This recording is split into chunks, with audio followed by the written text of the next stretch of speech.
Family, कशा आहात तुम्ही सर्व? नक्कीच मजेत असाल. मी सुद्धा खूप मजेत आहे. मी स्नेहल तुम्हा सर्वांचं आपल्या चॅनलमध्ये अगदी मनापासून स्वागत करते. तर सकाळ झाली आहे. आजचा दिवस म्हणजे असा आहे की मी निवांत आहे बऱ्याच दिवसानंतर. निवांत म्हणजे मला शॉपला वगैरे जायचं आहे, माझे भरपूर काम आहे. हेअर स्पाचा क्लायंट येणार आहे एक, त्याआधी आता पूर्ण आवरायचं आहे मला. वाजलेले आहेत सकाळचे 9. श्रेया गेली क्लासला, तिकडे मोठे पटलं लावून दिलं मी. आई गेलेली आहे बाहेर गावी, म्हणजे सकाळच्याच गाडीने गेली ती 7च्या, कारण की आईला थोडं अर्जंट जायचं होतं आणि माझ्यासाठी मोठी आईने स्वामी समर्थाची मूर्ती आणली आहे. मी त्यांना सांगितली होती अक्कलकोटवरून आणायला, सो त्यांनी ती आणलेली आहे आणि आईला ती सुद्धा आणायची होती, कारण माझे पारायण राहिलेले आहेत, मला ते करायचं आहे. आणि दुसरी गोष्ट अशी की जे मी लास्ट व्हिडिओमध्ये सांगितलं की डॉक्टर बोलले आहे कृषूचं फीड बंद करायसाठी तिला थोडंसं मी दिसू द्यायचं नाही असं. तर रात्रीला तर नाही ठेवू शकत तिला, म्हणजे मी तिच्याशिवाय नाही राहू शकत आणि मी कुठे जाऊन राहणार ना. सो ते खूप अर्जंट आहे, कारण तिचं बाहेर वरच्या जेवणावर अजिबातच लक्ष राहत नाही फीडमुळे. सो आता ती 1.5 वर्षाची वगैरे होऊन गेलेली आहे. तर म्हटलं चला ते कमी करूया. तर आईला बोलले तिला सुद्धा घेऊन जा, कारण आई एक दुपारपर्यंत वगैरे परत येणार आहे आणि तसं मी शॉपला जाणार आहे. माझा हेअर स्पाचा क्लायंट येणार आहे त्याच्यामुळे. सो आता घरची पटपट कामं आटपायची आहे मला. तिकडे टी व्हीवर मोठं पतलू लावून दिलं, काही ना काही सुरू पाहिजे, त्याच्यामुळे मग मी ते लावलं आहे. आणि माझं कार्टून घरी नाही ना आज, त्याच्यामुळे मला खूप अधर वाटतं. तसं शॉपमध्ये असलं वगैरे तर काही वाटत नाही, आणि तसं ती घरी जरी असली ना तरीसुद्धा एवढं काही वाटत नाही, पण बाहेरगावी म्हटलं म्हणजे तेवढं होतंच. बाबा, पार्थ, आई गेलेले आहेत आणि एक 3-4-5 तासात ते परत येणार आहे, सो ते टेन्शन नाही. आणि आता मला बाहेर रांगोळी वगैरे सुद्धा टाकायची आहे. घरातलं सर्व आवरून घ्यायचं आहे. मी बेड वगैरे सर्व आधीच आवरून घेतलेलं आहे. आता बाकी करते, स्वयंपाक वगैरे करते पटापट. परत शॉपला सुद्धा जायचं आहे. आजचा माझा एकटा दिवस कसा जातो ना ते मी तुमच्याबरोबर शेअर करते. सो व्हिडिओला असंच का नाही. सो इथे माझी रांगोळी काढून झाली आहे. मी तुळशीजवळ छान छोटीशी अशी रांगोळी काढली आहे. सो मी भाजी चिरायला बसते. तिथे मोठी पतली सुरूच आहे. 2 छोट्या साईजचे टोमॅटो घेतलेत, त्याच्यानंतर बटाटे घेतले आहेत छोटे, आणि एक कांदा घेतलेला आहे. माझ्या आणि श्रेयासाठीच करायचं आहे फक्त, सो तेवढ्याने होऊन जाईल. तर चला आता पटापट भाजी चिरून घेते मोठू पतलू बघता आणि त्याच्यानंतर मग पुढे बोलते. मस्त इथे टोमॅटो आणि कांदा पण चिरले आहे, त्याच्यानंतर बटाटे चिरलेले आहे. सो फायनली मी भाजीला फोडणी वगैरे दिली. आता बटाटे शिजायचे आहेत. मी थोडासा रस्सा ठेवला आहे, कारण एकदम सुकी भाजी खायची इच्छा होत नाही. सो एकीकडे भाजी शिजते तोपर्यंत माझं आंघोळीचं पाणीसुद्धा तापेल. भाजी टाकली आहे तिकडे आणि पाणी तापायला ठेवलेलं आहे माझं. काल मी परमनंट स्ट्रेटनिंग केली, म्हणजे तसं पूर्ण प्रोसेस व्हायची आणखी 3 दिवसानंतरची जी असते ती, पण तरीसुद्धा मी तुम्हाला ना आंघोळ वगैरे झाल्यानंतर रिझल्ट दाखवते. आता आंघोळ करण्याचा एक खूप मोठा टास्क आहे स्ट्रेटनिंग केल्यानंतर, कारण केसाला अजिबात पाणी लागू द्यायचं नसतं वगैरे या सर्व गोष्टी. सो आता बघते मी कसं काय करते. तर बाकी या स्ट्रेटनिंगच्या विषयावर ना मी थोडं नंतर बोलते. आधी पाणी तापल्यावर आंघोळ करून घेते आणि बाकी काय काय होतं ते तुमच्यासोबत शेअर करते. सो व्हिडिओला असेच कनेक्ट करा. चला आता माझं पाणीसुद्धा इथे तापलं आणि भाजीसुद्धा शिजलेली आहे. बघू शकता तुम्ही रस्सा किती होता आणि आता किती झाला आहे. सो या कन्सिस्टन्सीची भाजी ना खरंच टेस्टी लागते आणि श्रेयाला मला दोघीला आवडते. सो मी ही आता अशीच ठेवते आणि आधी आंघोळ करून घेते. सो आंघोळीला जायचं आहे, जसं दाखवलं पाणी वगैरे तापलं आहे. आता ना मला ह्याची नेमकी काय सेटिंग करू ते समजत नाही आहे की कसे बांधू घ्यायला जेणेकरून पाणी लागायला नको.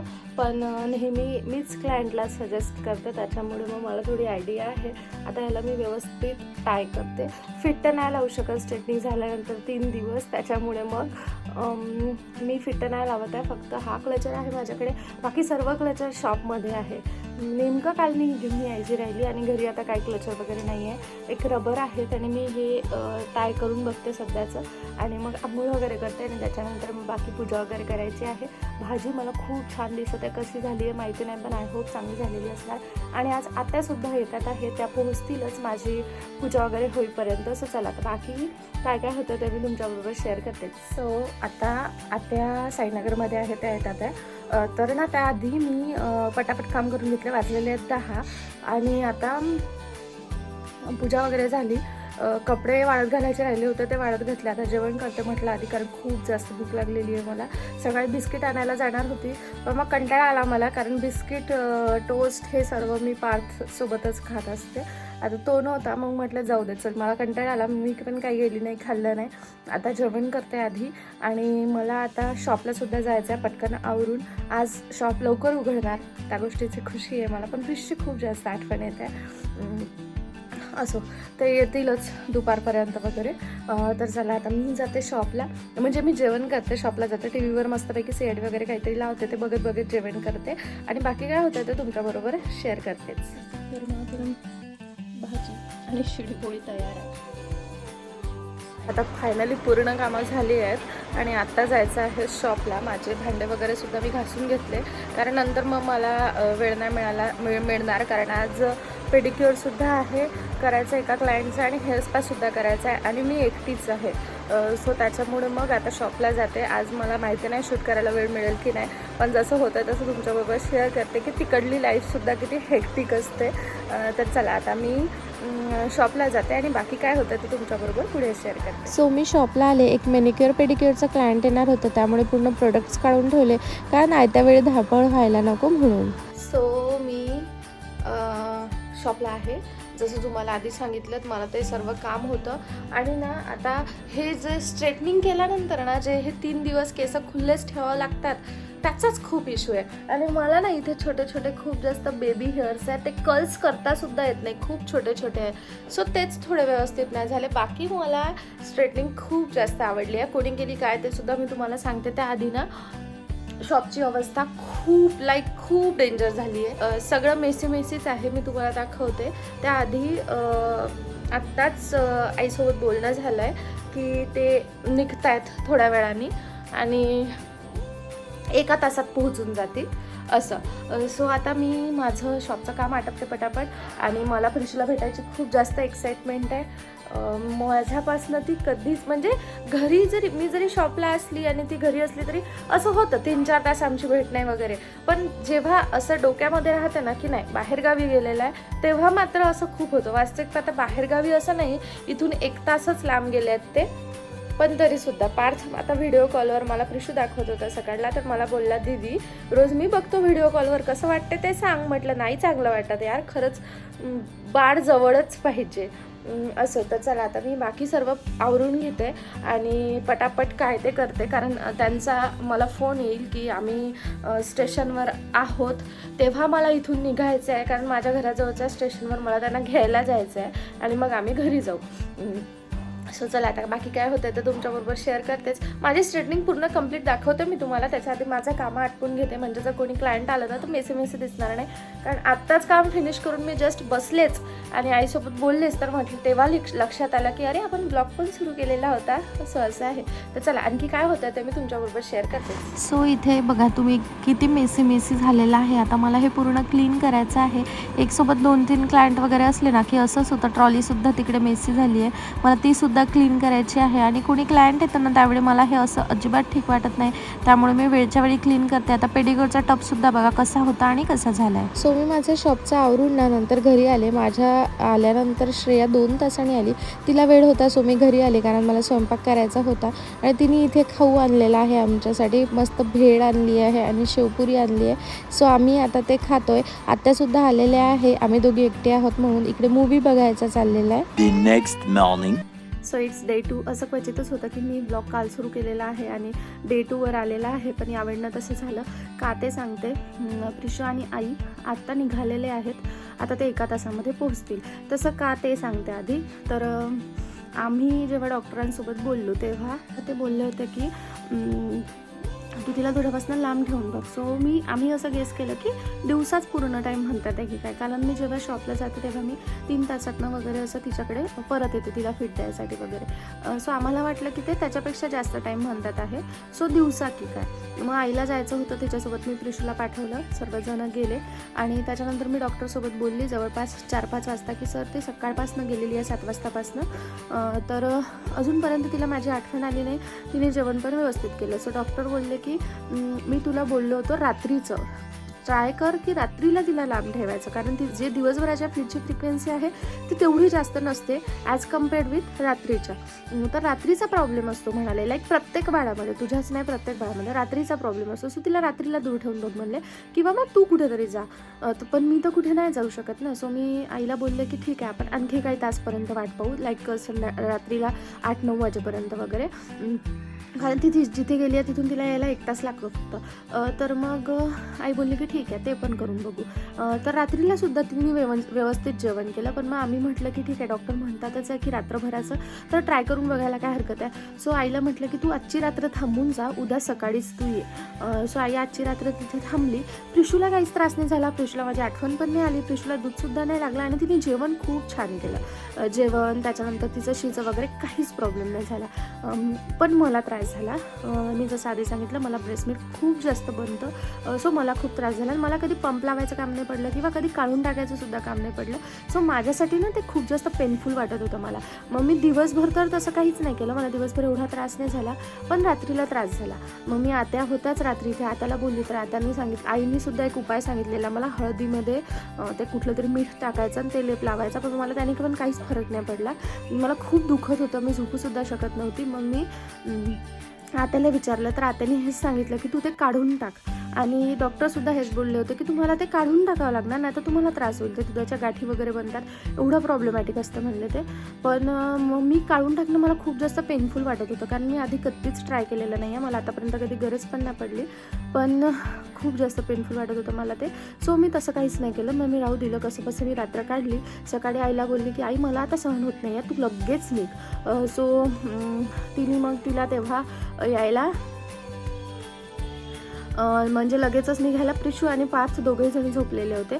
तर पार्थचं तर काही नाही, तो मोठा आहे, पण प्रिशूला झोपेतून उठवलं ना की मग ती दिवसभर खूप चिडचिड करते. सो तिला आईने मस्त झोपू दिलं, तिची झोप होऊ दिली. मी म्हटलं चल जाऊ दे, तसंही आता आज कॉर्पोरेशनचं पाणी येणार होतं, म्हटलं मला कामं करण्यातच तेवढा वेळ जाईल, 11-12 वाजतील. सो ठीक आहे, तू तुझ्या हिशोबाने आहे. तर ती आता गाडीमध्ये बसलेली आहे. आता वाजलेले आहेत 10:30. सो ती इथे 11:30-12पर्यंत तरी घरी पोचून जाईल. तोपर्यंत माझी कामं होतात. मी पाणी वगैरे भरून घेतलेलं आहे. उलटेच काम होतात आहे माझी, जेव्हाही मी त्रासात असते ना तेव्हा काम उलटे होते. कसं ते सांगते, रांगोळी काढली होती छान आणि पाणी त्याच्यावर पडलं, सो ती रांगोळी पण मोडली. आता पूर्ण पाणी झालं. आता आधी पूजा करून घेते, मला स्वयंपाक झाला तर ते सुद्धा करायचं आहे. सो आणखी काय होतं ते प्रिशू आल्यानंतर बाकी तुमच्यासोबत शेअर करतेच. मी ही जर्नी यासाठी शेअर करत आहे ना की इनकेस तुमच्यामध्ये कुणी मॉम असेल तर हे सांगायचं आहे मला की डॉक्टरांच्या सल्ल्यानेच गोष्टी होऊ द्यात. कारण मला माझी एक फ्रेंड होती, तिला असंच बाळाचं फीड सोडवायचं होतं. सो तिने गोळ्या घेतल्या, त्या ज्या फीड बंद व्हायच्या गोळ्या असतात त्या. सो त्याने तिला खूप डेंजर त्रास झाला आणि तिलासुद्धा मायग्रेन आहे. माझ्यामध्ये ऑलरेडी स्पायनल हेडेकची सुद्धा हिस्ट्री आहे ना. अशा कुठल्या मेडिसिन मी घेतल्या ना की माझा मायग्रेन तिप्पट पटीने खूप जास्त वाढतो आणि मला खूप त्रास होतो. कारण ते आपल्या शरीरामध्ये होणारी एक प्रोसेस आहे, त्या प्रोसेसला आपण स्टॉप करण्याचा प्रयत्न करतो मेडिसिन देऊन. सो त्याने खूप जास्त इम्पॅक्ट होतो बॉडीवर. तर मेडिकलमध्ये प्रत्येक गोष्टीचा टॅबलेट्स मिळतात, पण ते घेणं व्यवस्थित नाही आहे. म्हणून म्हणते की डॉक्टरच्या सल्ल्याने करा गोष्टी. आणि बघूया कसं काय होतं. तर आणखी बाकी काय होतं ते मी तुमच्यासोबत शेअर करतेच. तुम्हाला जर इनकेस अशा काही म्हणजे उपाय माहिती असेल की ज्याने आपण विदाऊट मेडिसिन बाळाचा फीड दूर करू शकतो बंद, तर ते मला नक्की सांगा. बाकी आता मी पटापट काम करून घेते आणि बाकी काय होतं ते तुमच्याबरोबर पुढे शेअर करते. सो व्हिडिओला असंच कनेक्ट. सो फायनली माझा शोरूला घरी आलेला आहे आणि आल्या मस्त्या सुरू झाल्यात. पिशू तू कुठे गेली होती? भूल गेली होती. कोणासोबत गेली होती? कोणासोबत गेली होती? कोणासोबत गेली होती? आईसोबत. कोणासोबत गेली होती? तर ना आज मी ही टेस्टी अशी बटाटा आणि मेथीची भाजी बनवलेली आहे. इकडे पाणी टाकायला ठेवलं आहे आंघोळीसाठी आईच्या. आणि प्रिशूचं बघा इकडे 2-2 पायात मोठ्या चप्पल घालून चाललेलं आहे. घरी आलं की हिच्या मस्त्या एवढ्या जास्त सुरू होतात की विचारू नका. तू कुठे गेली होती? कोणासोबत गेली होती? आई सोबत गेली होती. तू मला नाही नेलं. माझी आठवण नाही आली का तुला? प्रिशा.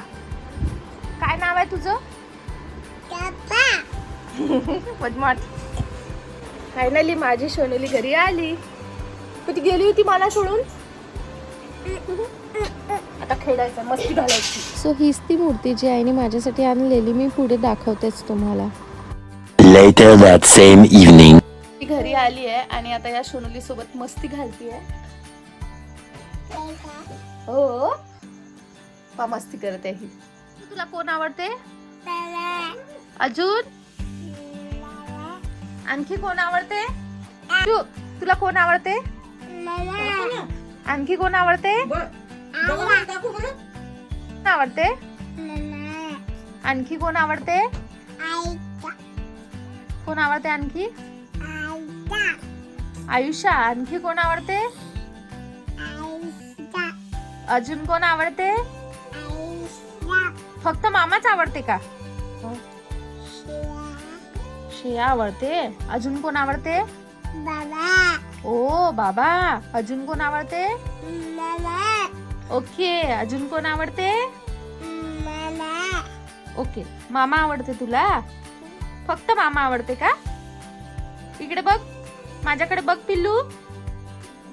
अजून कोण आवडते तुला? सो मी या महाराणीला विचारत आहे की तुला कोण आवडते, तर ती बाबाचं नाव सांगत आहे, मामाचं नाव सांगत आहे, श्रेयाचं सुद्धा नाव सांगत आहे, पण ती एकदा सुद्धा आई म्हणत नाहीये. पिल्लू इकडे इकडे ये, इकडे ये. तुला कोण आवडते? कोण आवडते तुला? मामा आवडते. आणखी कोण आवडते? हा, तिला मामा आवडतो. फक्त मामा आवडते का तुला? फक्त मामा आवडते? ओके. मामा आवडते फक्त? कोण आवडते सांग? मामा आवडते. तुला मी नाही आवडत का? हा, कोण आवडते? असा प्रयत्न चाललाय आमचा आता. असं चाललंय आमचं आता. प्रिशूने ना मला गाद्या टाकल्यानंतर गादी झटकताना बघितली आणि तिचं सुद्धा आता तिचा पॅन घेऊन तसंच झटकायचं चाललेलं आहे. अनुकरण तर ती खूप जास्त करते आणि मला वाटते सर्वच लहान बाळ करत असतील. सो आता ती माझी नक्कल करत आहे इथे, म्हणजे करून बघतीये. त्यानंतर ना गळवा घेतला, माठातलं पाणी काढून आणलं आणि स्वतःच बघा गळवा तोंडाला लावून पाणी प्यायचं चाललेलं आहे. एवढं कसं कळतं ना मला हेच कळत नाही. उडूशी आहे टिचभर, पण तरीसुद्धा माठातलं पाणीसुद्धा काढते स्वतःच्या हाताने आणि पितेही. आमचं जेवण वगैरे झालं ना की आम्ही माठ भरून ठेवतो, कारण दुसऱ्या दिवशी सकाळी गार पाणी प्यायला मिळतं. कारण फ्रीज एवढा लवकर लावायचा नाही आहे आणि तसंही फ्रीजमधलं पाणी पिणं एवढंही चांगलं नाही आहे त्याच्यामुळे. आणि बघा हिनी ना पूर्ण पाणी स्वतःच्या टी शर्टवर सांडून घेतलेलं आहे, पण तरी आम्ही तिला स्वतःच्याच हाताने खायला देतो आणि स्वतःच्याच हाताने प्यायला देतो, जेणेकरून तिला एक चांगली सवयसुद्धा लागेल त्यासाठी म्हणून. कुठे गेली प्रिशू? प्रिशू, ए प्रिशू, पिचू बेटा. अरे बापरे, ये माझ्याजवळ झोपायला. ये पिल्लू, ये माझ्याजवळ झोपायला म्हणा. पिचू बाऊ, पिचू कुठे गेली? अरे बापरे, पिचू बाऊ, मम्मा बाऊ. कशा कशा कशा एवढी झोप आलेली बाबा माझ्या सोन्याला. मग ये ना झोपायला. पिचू बाऊ. अरे बापरे, ये माझ्याजवळ झोपायला पिल्लू. ओ प्रिशू मस्त तिकडे श्रेयाच्या कुशीत झोपली आहे. आता ना मी आई आल्यानंतर जेवण वगैरे केलं आणि नंतर शॉपला गेले. बाकी दिवसभर शॉपला खूप बिझी होतं, त्याच्यामुळे मी शूटही नाही करू शकले. आणि मग घरी आल्यानंतर प्रिशूसोबत खूप साऱ्या मस्त्या घातल्या आणि तिला विचारलं ना तुला कोण आवडतं, तर ती काय सांगत होती ते तर मी दाखवलंच. बाकी तिच्यासोबत खूप सारा गोंधळ घातला मी आणि मग शूट करायचं मला लक्षातच नाही राहिलं. आणि तसंही म्हटलं ब्लॉग खूप लांब होईल. सो चला आता मी या ब्लॉगला इथेच एंड करते, कारण मला झोपायचं आहे. आईनी स्वामी समर्थाची मूर्ती आणली जसं मी तुम्हाला दाखवलं तसं. आता उद्याला ना मला त्याचा अभिषेक वगैरे करायचा आहे आणि पारायण सुरू करायचे आहे. कसं काय करते काय नाही ते सुद्धा तुमच्याबरोबर शेअर करते. सो नेक्स्ट व्हिडिओला नक्कीच बघा. आता या ब्लॉगला इथेच एंड करते. तुम्हाला हा ब्लॉग कसा वाटला ते मला कमेंट सेक्शनमध्ये नक्की सांगा. ब्रेस्ट फीडिंगबद्दल जसं मी बोलले तसं जर तुम्हाला काही आयडियाज असतील तर ते नक्की सांगा. बाकी भेटूया नेक्स्ट व्हिडिओमध्ये. तोपर्यंत bye bye, take care and thanks for watching my video.